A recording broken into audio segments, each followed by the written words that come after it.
Hello friends, class 12th के students कैसे हैं आप लोग। और आज अकाउंटेंसी की ये फ्री कक्षा में अमेजिंग टॉपिक होने वाला है और ये एसेस करेगा आपकी तैयारी कितनी अच्छी है कैश फ्लो स्टेटमेंट में। हम सब जानते हैं बोर्ड एग्जाम टर्म 2 के लिए ये चैप्टर है आपका 7 मार्क्स का, यानी लकी 7।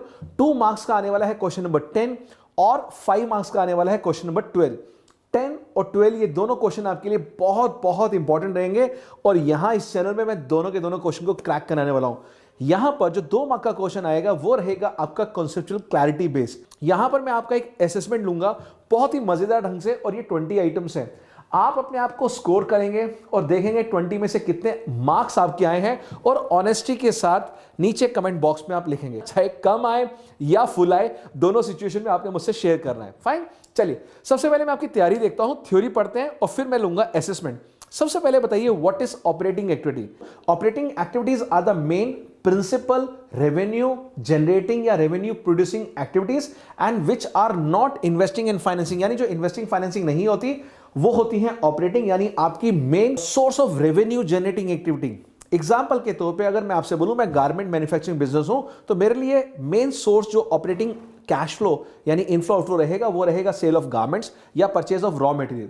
अगर मेरा बिजनेस है sale and purchase of car तो मैं कार को बेच के सेल परचेज करके लूंगा, वो रहेगा मेरा व्हाट ऑपरेटिंग। अगर मेरा रियल एस्टेट यानी मैं एक बिल्डर हूं या मैं प्रॉपर्टी डीलर हूं, बिल्डिंग लेके बेचता हूं आगे, तो बिल्डिंग्स मेरे लिए क्या बन जाएगा, रेवेन्यू प्रोड्यूसिंग एक्टिविटी।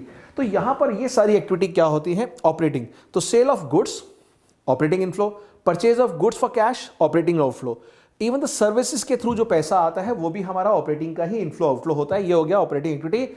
अब बात करते हैं इन्वेस्टिंग एक्टिविटी की। इन्वेस्टिंग एक्टिविटी का मतलब क्या हुआ, inflow of cash and cash equivalent from the sale और acquisition of fixed assets and other investment which are not a part of cash equivalent. Yes, यानी यहां इन्वेस्टिंग एक्टिविटी में building machinery furniture purchase even the investments भी लेते हैं, मगर वो investments cash equivalent यानी करंट इन्वेस्टमेंट का पार्ट नहीं होनी चाहिए। लास्ट आती है बात फाइनेंसिंग की। यहां पर एक वर्ड आएगा चेंज। फाइनेंसिंग एक्टिविटी का मतलब कि जहां पर चेंज हो, किसके अंदर चेंज हो, size and composition. When there is a change in the size and composition of owner's capital and the borrowings, it is known as what, financing activity। यानी पूरा कैपिटल स्ट्रक्चर चेंज हो जाए। आप जानते हैं accounting equation A = C + L, तो जो C और L है कैपिटल और लायबिलिटी, अगर इनका अमाउंट चेंज हो जाए तो ये फाइनेंसिंग एक्टिविटी होती है। And what is cash equivalent, these are the highly liquid short term investments which have a maturity period of less than 3 months from the date of acquisition till the maturity and they are readily convertible into cash, known amount of cash। पता है कि भाई 5,000 की चीजें तो 5,000 ही मिलेंगे। So these are the highly liquid short term investments which are readily convertible into cash, into known amount of cash and its maturity period is less than 3 months। ये होगी बात चारों के बारे में। अब शुरू करते हैं आपका असेसमेंट। क्या आप तैयार हैं? तैयार है तो बोलो थम्स अप। हम तैयार हैं और 20 में से 20 मार्क लाने के लिए, if you want to get 20 out of 20, और आपका जो क्वेश्चन नंबर 10 होगा 2 मार्क्स का, वो क्रैक होने वाला है इस पर्टिकुलर आज की एक्टिविटी से। तो this is what is a fun learning at this channel accounts guru. तो शुरू करते हैं। पहला आइटम मैं इनमें से कोई भी पूछ सकता हूं, तो तैयार हो जाइए और रैपिड फायर राउंड होगा, ठीक है। जो भी कॉन्सेप्ट क्लैरिटी करनी है, पढ़ना है, पॉज करके पढ़ लीजिए, बिकॉज अब स्टार्ट करने वाले हैं एक एक आइटम और आप लिखते रहेंगे। ओ से ऑपरेटिंग, आई से इन्वेस्टिंग, एफ से फाइनेंसिंग, सी से कैश एंड कैश इक्विवेलेंट, और एंड में देखना इस 20 में से कितने मार्क्स आपके आए हैं। तो चलिए इन सब में से मैं लेता हूं इंटरेस्ट कलेक्टेड फ्रॉम इन्वेस्टमेंट। ये आइटम मैंने ले ली है और अब बताइए मैं इसको कहां लेके जाऊं। यहां इन चारों में से मैं कहां इसको प्लेस करूं, जल्दी बताइए। इंटरेस्ट कलेक्टेड फ्रॉम इन्वेस्टमेंट, अगर आप कहते हैं ऑपरेटिंग तो उनका आंसर रॉन्ग है जिन्होंने ऑपरेटिंग सोचा है, जिन्होंने ओ लिखा। अगर ये कहते हैं फाइनेंसिंग, उन बच्चों का रॉन्ग है जिन्होंने फाइनेंसिंग बोला है। और अगर आप कह रहे हैं कैश एंड कैश इक्विवेलेंट तो वो भी गलत है, देखिए नहीं गया। तो सही आंसर जिन बच्चों ने लिखा है, सोचा है, यस चला गया उसमें। इसका मतलब right answer is what, investing. एक और लेते हैं, व्हाट, कमर्शियल बिल। क्या कमर्शियल बिल इन्वेस्टिंग है? नो। क्या कमर्शियल बिल ऑपरेटिंग है? तो आपका आंसर मैच कीजिए, क्या वो कैश इक्विवेलेंट है? Yes, because commercial bill is an example of what, your cash and cash equivalent, because इसकी maturity period less than 3 month होती है और नोन अमाउंट ऑफ कैश आपको मिलता है। देन अब देखते हैं payment of rent. Payment of rent क्या आपका इन्वेस्टिंग है? नो। क्या वो फाइनेंसिंग है? सर क्या बात कर रहे हैं, तो फिर तो ये कैश इक्विवेलेंट होगा। नहीं, ये भी नहीं। तो इसका मतलब ये पेमेंट ऑफ रेंट होना चाहिए हमारा ऑपरेटिंग। एंड यस उसको जगह मिल गई अपनी जगह पे, क्योंकि all the expenses like rent, salary, these are my operating outflow of cash. Fine, चलिए देखते हैं पेमेंट ऑफ डिविडेंड। क्या ये पेमेंट ऑफ डिविडेंड ऑपरेटिंग है? नो। क्या ये हमारा इन्वेस्टिंग है? नो। क्या ये हमारा कैश इक्विवेलेंट है पेमेंट ऑफ डिविडेंड? नो। तो ये पेमेंट ऑफ डिविडेंड क्या रहेगा हमारा? फाइनेंसिंग। चेक करते हैं एंड यस ये है हमारा फाइनेंसिंग, वो भी रहेगा आउटफ्लो, याद रखिएगा। देन बात करते हैं डिविडेंड रिसीव। चलिए अभी तो आपने डिविडेंड पेड कर लिया था, अगर डिविडेंड रिसीव किया है किसी ट्रेडिंग कंपनी ने, वो उस कंपनी के लिए क्या रहेगा बताइए। और अगर आप कहते हैं, सोच के देखिए जल्दी से आंसर, क्या ऑपरेटिंग? नहीं।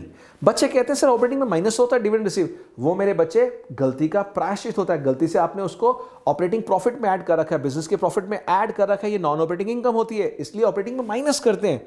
तो माइनस करते हैं गलती का प्रायश्चित करने के लिए, लेकिन इसकी असली जगह कहां है? इसकी असली जगह है what? Investing. And yes investing में चला गया।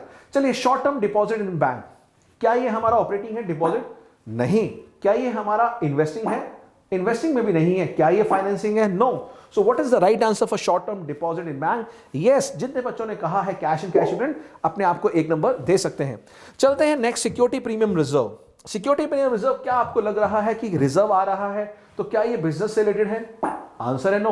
तो क्या ये इन्वेस्टिंग से है? नो, ये भी नहीं, ना ही ये कैश इक्विवेलेंट। ये आता है शेयर्स के साथ यानी फाइनेंस के साथ, और ये है हमारा फाइनेंसिंग, क्योंकि शेयर से हमारा जो कैपिटल स्ट्रक्चर है वो चेंज होता है, size and composition of capital and boring जो चेंज होता है उसको बोलते हैं फाइनेंसिंग। तो security premium reserve is also a part of, आपको शेड्यूल 3 में पता होगा जब हम शेयरहोल्डर्स फंड पढ़ाते हैं आपको, तो शेयर कैपिटल रिजर्व सरप्लस दोनों ही पार्ट होते हैं हमारे शेयरहोल्डर्स फंड के, तो ये शेयर्स के साथ आएगा, फाइनेंसिंग का पार्ट है। चलिए सेल ऑफ फिक्स्ड एसेट, और sir sale of fixed asset तो फाइनेंसिंग होता ही है। अरे नहीं नहीं, क्या बात कर रहे हैं sir, sale of fixed asset तो होता है हमारा इन्वेस्टिंग। जिसने लिखा इन्वेस्टिंग दीजिए अपने आप को एक नंबर। बात करते हैं interest paid on public deposit. क्या हमने पब्लिक डिपॉजिट का जो पैसा लिया है उस पे जो पैसा दे रहे हैं, क्या वो इन्वेस्टिंग है? नो। क्या वो ऑपरेटिंग है? सर वो भी नहीं। तो क्या है right answer? Interest paid on public deposit. बताइए, interest paid on public deposit रहेगा हमारा यस फाइनेंसिंग। नेक्स्ट, अगर आपने पब्लिक से लोन लिया है, बैंक से लोन लिया है, और वो लोन आप वापस करना चाहते हैं, तो अगर लोन को वापस करेंगे तो वो रीपेमेंट ऑफ लोन हमारा क्या रहेगा? बताइए क्या है राइट आंसर? देखते हैं। इस बार आपने बिल्कुल सही आंसर दिया, सर लोन तो फाइनेंसिंग है। यस बिल्कुल, एक बारी में आपने राइट आंसर दे दिया। चलिए अब बात करते हैं ट्रेजरी बिल की। क्या ट्रेजरी बिल हमारा ऑपरेटिंग है? फिर तो इन्वेस्टिंग होगा। नहीं सर। फाइनेंसिंग है? नहीं। तो ये ट्रेजरी बिल क्या है? सेम कमर्शियल पेपर की तरह ये ट्रेजरी पेपर भी क्या है हमारा? Cash equivalent. Wonderful.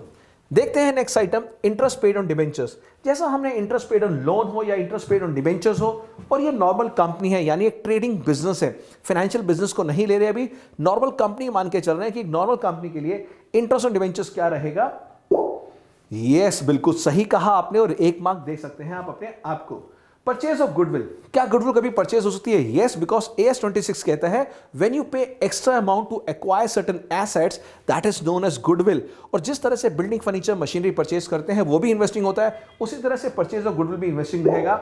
And yes right answer, 1 number आप दे सकते हैं अपने आप को।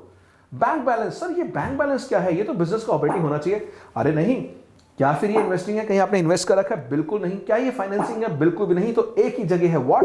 Yes, because cash and cash equivalent में आते हैं हमारे demand deposit, cash in hand, cash at bank, ये सारा हमारा यहीं पर क्लासिफाई किया जाता है under the cash equivalent. Income tax refund बहुत टेक्निकल आइटम है।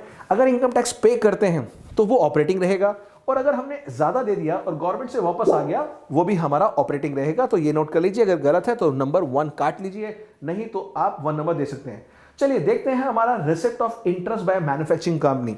एक कंपनी गारमेंट बना रही है, उसने इंटरेस्ट रिसीव किया, बताइए उस कंपनी के लिए इंटरेस्ट रिसीव क्या होगा? क्या वो ऑपरेटिंग है बिकॉज बिजनेस से ले रही है? नहीं नहीं, उसका मेन बिजनेस तो गारमेंट का है। तो क्या वो फाइनेंसिंग है? नहीं, वो भी नहीं। तो क्या वो कैश इक्विवेलेंट है? नहीं सर नहीं। तो रिसिप्ट ऑफ इंटरेस्ट क्या रहेगा? मैन्युफैक्चरिंग कंपनी रिसीव करती है इन्वेस्टिंग एक्टिविटी, और अगर आपका आंसर सही है तो गिव 1 मार्क। और बचे हैं अभी हमारे पास 4 आइटम, और देखते हैं 16 में से कितने मार्क्स हैं। आप देख लीजिए, कैलकुलेट कर रहे हैं ना, और इन 4 में से 4 लेके आना है। बहुत ध्यान से खेलिएगा। Cash proceeds from public deposit, यानी पब्लिक डिपॉजिट से पैसा बोरो किया। आप जानते हैं बोरिंग हमारी होती है फाइनेंसिंग, एंड यस बिल्कुल सही जवाब है आपका और मेरा financing. Purchase of investment same like purchase of building, furniture, machinery, goodwill भी परचेज किया था, वो भी हमारा एसेट था। तो एसेट को परचेज करना, चाहे वो टैंजिबल हो चाहे वो इनटैंजिबल हो, इन्वेस्टमेंट्स की तरह, वो हमारा होता है इन्वेस्टिंग। और बिल्कुल सही जवाब। और लास्ट में शेयर इशू एक्सपेंस। क्या है शेयर इशू एक्सपेंस? जब कंपनी शेयर मार्केट में इशू करती है, there certain expenses which the company has to incur. और क्योंकि शेयर्स इशू करना फाइनेंसिंग है, उससे रिलेटेड कोई भी खर्चा क्या होगा? Financing. And yes, you are right, it's a financing. और last item, repayment of long term loan. Loan जब हमने बोरो किया था, फाइनेंसिंग था, वापस कर रहे हैं तो भी वो फाइनेंसिंग रहेगा। तो लास्ट आइटम है फाइनेंसिंग। एंड यस फ्रेंड्स, ये आ गई है आपकी रिपोर्ट कार्ड। यानी 20 आइटम्स में जहां जहां आपने ठीक किया वहां टिक कीजिए, जहां गलत किया क्रॉस कीजिए और बताइए कितने मार्क्स आए। यानी ऑपरेटिंग में 2 एक्टिविटी आई होंगी, सिर्फ payment of rent and income tax refund. Investing के अंदर देखें तो purchase of investment, sale of fixed asset, interest collected from investments, purchase of goodwill, receipt of interest by manufacturing company and dividend received by trading companies। and 6 items आपकी investing में होनी चाहिए, check कर लीजिए। बात करते हैं फाइनेंसिंग की। फाइनेंसिंग में देखें तो cash proceeds from public deposit, पहली item. Second, interest paid on debentures, repayment of long term loan, shares issue expense, repayment of bank loan, interest paid on public deposit, security premium reserve and payment of dividend. 8 items आपकी होनी चाहिए कहां पर? Financing के अंदर। Got it. और last में देखते हैं 4 आइटम कैश इक्विवेलेंट में, bank balance, treasury bills, short term deposit in bank and commercial papers. ये चारों के चारों हैं मेरे कैश इक्विवेलेंट।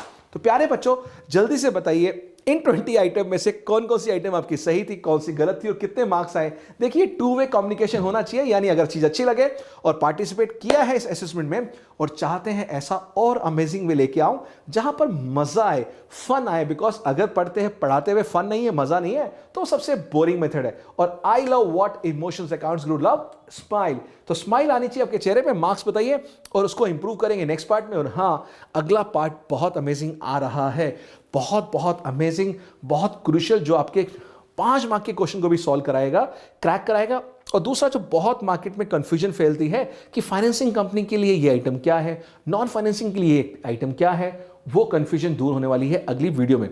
तो आप चाहते हैं उसका पार्ट बनना, तो do like, subscribe, bell icon को प्रेस कर दीजिए ताकि वो नेक्स्ट वीडियो की नोटिफिकेशन आपको आ जाए।